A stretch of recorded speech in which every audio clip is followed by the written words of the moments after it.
Évangile selon saint Matthieu. Discours évangélique. Les béatitudes. Voyant les foules, il gravit la montagne, et quand il fut assis, ses disciples s'approchèrent de lui. Et prenant la parole, il les enseignait en disant: Heureux ceux qui ont une âme de pauvres, car le royaume des cieux est à eux. Heureux les doux, car ils posséderont la terre. Heureux les affligés, car ils seront consolés. Heureux les affamés et assoiffés de la justice, car ils seront rassasiés. Heureux les miséricordieux, car ils obtiendront miséricorde. Heureux les cœurs purs, car ils verront Dieu. Heureux les artisans de paix, car ils seront appelés fils de Dieu. Heureux les persécutés pour la justice, car le royaume des cieux est à eux. Heureux êtes-vous quand on vous insultera, qu'on vous persécutera et qu'on dira faussement contre vous toutes sortes d'infamies à cause de moi. Soyez dans la joie et l'allégresse, car votre récompense sera grande dans les cieux. C'est bien ainsi qu'on a persécuté les prophètes, vos devanciers. Sel de la terre et lumière du monde. Vous êtes le sel de la terre, mais si le sel vient à s'affadir, avec quoi le salera-t-on? Il n'est plus bon à rien qu'à être jeté dehors et foulé aux pieds par les gens. Vous êtes la lumière du monde. Une ville ne peut se cacher, qui est sise au sommet d'un mont. Et l'on n'allume pas une lampe pour la mettre sous le boisseau, mais bien sur le lampadaire, où elle brille pour tous ceux qui sont dans la maison. Ainsi, votre lumière doit-elle briller devant les hommes, afin qu'ils voient vos bonnes œuvres et glorifient votre Père qui est dans les cieux.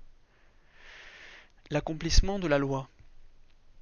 N'allez pas croire que je sois venu abolir la loi ou les prophètes. Je ne suis pas venu abolir, mais accomplir. Car, je vous le dis, en vérité, avant que ne passe le ciel et la terre, pas un i, pas un point sur l'i ne passera de la loi, que tout ne soit réalisé. Celui donc qui violera l'un de ces moindres préceptes, et enseignera aux autres à faire de même, sera tenu pour le moindre dans le royaume des cieux. Au contraire, celui qui les exécutera et les enseignera, celui-là sera tenu pour grand dans le royaume des cieux. Justice ancienne et justice nouvelle. Car, je vous le dis, si votre justice ne surpasse pas celle des scribes et des pharisiens, vous n'entrerez pas dans le royaume des cieux. Vous avez entendu qu'il a été dit aux ancêtres, tu ne tueras point, et si quelqu'un tue, il en répondra au tribunal. Eh bien, moi je vous dis, quiconque se fâche contre son frère en répondra au tribunal. Mais s'il dit à son frère crétin, il en répondra au Sanhédrin. Et s'il lui dit renégat, il en répondra dans la géhenne de feu. Quand donc tu présentes ton offrande à l'autel, si là tu te souviens que ton frère a quelque chose contre toi, laisse là ton offrande devant l'autel, et va d'abord te réconcilier avec ton frère. Puis reviens et alors présente ton offrande. Hâte-toi de t'accorder avec ton adversaire tant que tu es encore avec lui sur le chemin, de peur que l'adversaire ne te livre au juge, et le juge aux gardes, et qu'on ne te jette en prison. En vérité, je te le dis, tu ne sortiras pas de là que tu n'aies rendu jusqu'au dernier sou. Vous avez entendu qu'il a été dit, tu ne commettras pas d'adultère. Eh bien, moi je vous dis, quiconque regarde une femme pour la désirer a déjà commis dans son cœur l'adultère avec elle. Que si ton œil droit est pour toi une occasion de pécher, arrache-le et jette-le loin de toi, car mieux vaut pour toi que périsse un seul de tes membres et que tout ton corps ne soit pas jeté dans la géhenne.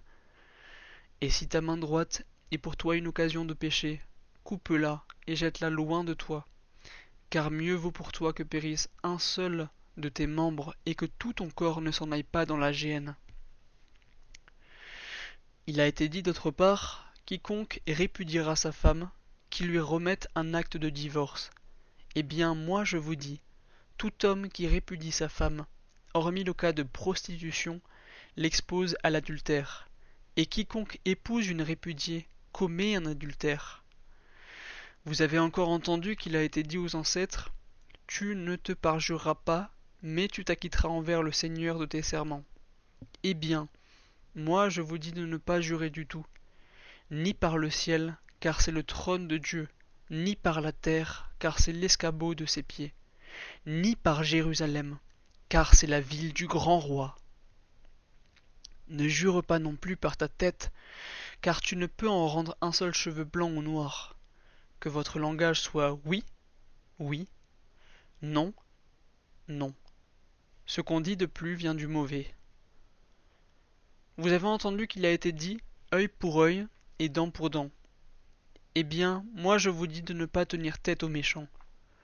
Au contraire, quelqu'un te donne-t-il un soufflet sur la joue droite, tends-lui encore l'autre. Veut-il te faire un procès et prendre ta tunique? Laisse-lui même ton manteau. Te requiert-il pour une course d'1 000? Fais-en 2 avec lui. À qui te demande, donne. À qui veut t'emprunter, ne tourne pas le dos. Vous avez entendu qu'il a été dit, tu aimeras ton prochain et tu haïras ton ennemi. Eh bien, moi je vous dis, aimez vos ennemis et priez pour vos persécuteurs, afin de devenir fils de votre Père qui est aux cieux. Car il fait lever son soleil sur les méchants et sur les bons, et tomber la pluie sur les justes et sur les injustes. Car si vous aimez ceux qui vous aiment, quelle récompense aurez-vous? Les publicains eux-mêmes n'en font-ils pas autant? Et si vous réservez vos saluts à vos frères, que faites-vous d'extraordinaire? Les païens eux-mêmes n'en font-ils pas autant? Vous donc, vous serez parfaits, comme votre Père céleste est parfait.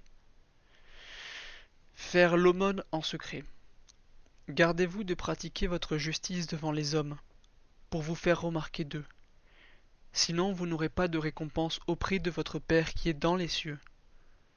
Quand donc tu fais l'aumône, ne va pas le claironner devant toi. Ainsi font les hypocrites, dans les synagogues et les rues, afin d'être glorifiés par les hommes. En vérité, je vous le dis, ils tiennent déjà leur récompense. Pour toi, quand tu fais l'aumône, que ta main gauche ignore ce que fait ta main droite, afin que ton aumône soit secrète, et ton Père, qui voit dans le secret, te le rendra. Priez en secret. Quand vous priez, ne soyez pas comme les hypocrites. Ils aiment, pour faire leurs prières, à se camper dans les synagogues et les carrefours, afin qu'on les voie. En vérité, je vous le dis, ils tiennent déjà leur récompense. Pour toi, quand tu pries, retire-toi dans ta chambre.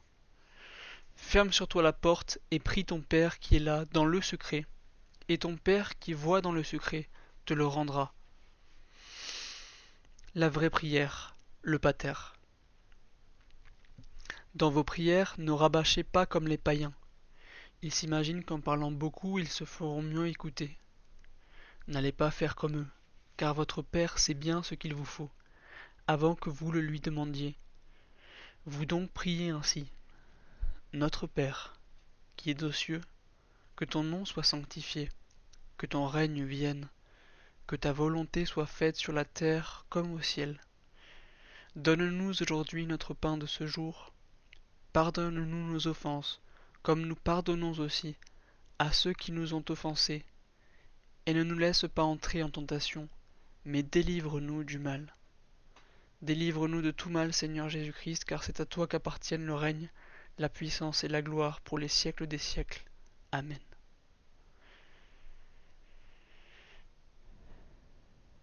Oui, si vous remettez aux hommes leurs manquements, votre Père céleste vous remettra aussi.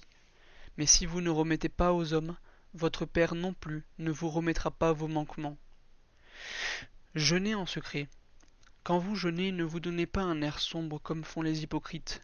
Ils prennent une mine défaite, pour que les hommes voient bien qu'ils jeûnent.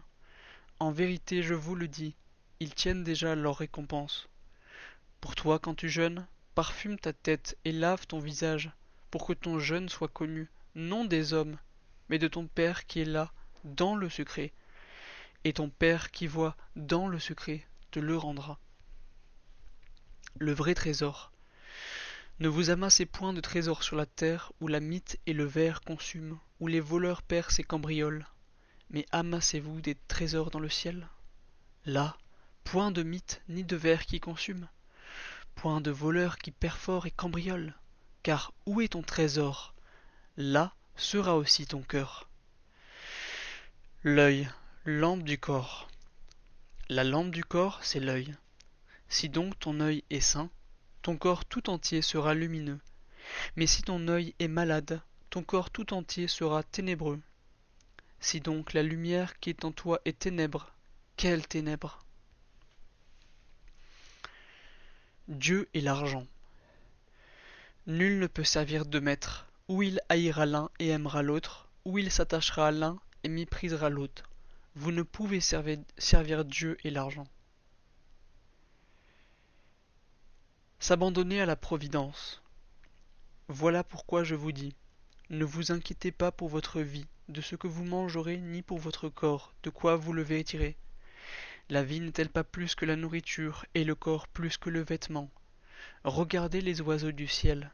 Ils ne sèment, ni ne moissonnent, ni ne recueillent en des greniers, et votre Père céleste les nourrit. Ne valez-vous pas plus qu'eux? Qui d'entre vous d'ailleurs peut, en s'en inquiétant, ajouter une seule coudée à la longueur de sa vie? Et du vêtement, pourquoi vous inquiétez? Observez-les, observez les lys des champs comme ils poussent. Ils ne peinent ni ne filent. Or, je vous dis que Salomon lui-même, dans toute sa gloire, n'a pas été vêtu comme l'un d'eux. Que si Dieu habille de la sorte l'herbe des champs, qui est aujourd'hui et demain sera jetée au four, ne fera-t-il pas bien plus pour vous, gens de peu de foi?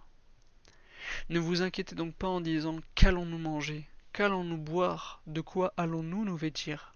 Ce sont là toutes choses dont les païens sont en quête. Or, votre Père céleste sait que vous avez besoin de tout cela. Cherchez d'abord son royaume et sa justice, et tout cela vous sera donné par surcroît. Ne vous inquiétez donc pas du lendemain, demain s'inquiétera de lui-même, à chaque jour suffit sa peine. Ne pas juger. Ne jugez pas, afin de n'être pas jugé. Car du jugement dont vous jugez, on vous jugera, et de la mesure dont vous mesurez, on mesurera pour vous. Qu'as-tu à regarder la paille qui est dans l'œil de ton frère, et la poutre qui est dans ton œil à toi?